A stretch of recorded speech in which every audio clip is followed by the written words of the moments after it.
ఓ 60 ఏళ్ళకో ఎట్లనో ఫ్రీ పెట్టి గిట్లాంటి పిల్లలకు ఓ సగం అది సగం ఇది పెట్టాలి. మొగోళ్ళు కూడా వేసిర్రు ఓట్లు, గెలిచిండు.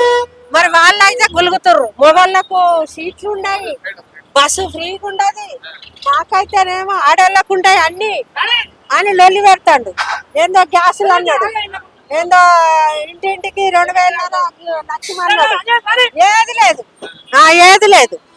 మరి ఎట్లా మంచిగా చేసే కేసీఆర్ తీసేసిర్రు.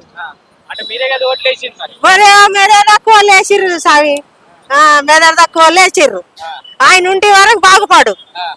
భూములు గిట్లిత్తా గట్లిత్తా అన్నాడు, ఇల్లు కూల కొడతాడు, పట్టాలు లేవు, ఏది లేదు. వాడు వచ్చింది దరిద్రం చుట్టుకున్నది. కరెంట్ అన్నాడు, కరెంట్ ఏమి ఇస్తాడు? 200 యూనిట్లు ఎట్లయినా కాలుతాయి. ఒక్క యూనిట్ కాలనే మళ్ళీ 200 కట్టన్నాయి. ఇదేం లాభం? అంతే కాదు బిడ్డ, వాళ్ళు ఎందుకు కట్టపడో కట్టుకున్నారు. ఎవడిచ్చిండు అవ్వ? ఎవడియ్యను అవ్వ ఇట్రా, ఎవడియ్యలు పర్మిషన్? వాడేమి ఇచ్చిండు? ఏదో కట్టపడి గుత్తెలు అమ్ముకోనో లేకుంటే కట్టపడో నీ అసటోళ్ళ కాలు పట్టుకొని వాడు ఇంత నీడేసుకున్నాడు. 7 దాడా కుల పట్టుకుంటూ వస్తాడు. కేసీఆర్ మంచోడు.